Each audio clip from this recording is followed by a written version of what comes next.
Ftit wara intervista li saritlu fl-Emcast, Net News staqsa lil Robert Abela biex ikun ċar dwar il-weda li jagħmel fejn ingħad li f'każ ta' għotja ta' għajnuna lil kumpaniji li jkunu tlaqtu minn xi effetti internazzjonali, il-flus ikunu jridu jingħataw lura.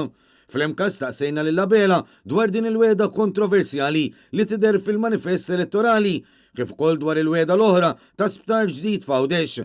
Iżda l-lider laburista tant ma jafx il-wedit tiegħu stess li spiċċa talab lil Net News biex nispjegawlu li ma kienu l-wedijiet. Dwar il-weda 174 u kif tista' tkun kredibbli rigward il-weda 733. Il-174 ta' li tirreferi għall-isptarijiet li għajdli li waħdajja.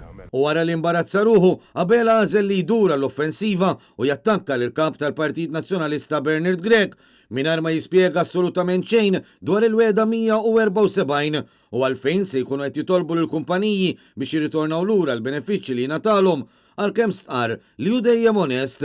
Ejja nkunu onesti man nies għamel disrispett sħiħ lill-imsieħba soċjali li kienu madwar il-mejda parti minn dak il-patt soċjali. L-benefiċċji soċjali però se jintalbu lur.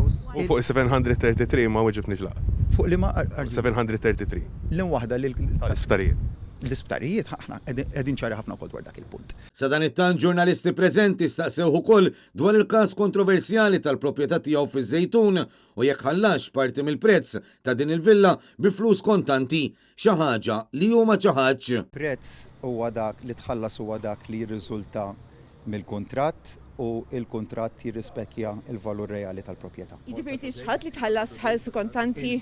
Il-prezz jirrifletti il-valur reali tal-proprjetà. Grazzi. Fil-waqt li dwar il-villa tiegħu baqa' ma weġibx, Robert Abela baqa' jevita wkoll li jweġibna dwar il-wedjiet tiegħu stess u li għalkemm hemm niżlin fil-manifest elettorali u evidenti li lanqasu stess ma jaf x'inhuma. Dr. Abela ma weġibtniex però dwar id-dejn tal-għotjiet futuri u l-isptar ta' Għawdex.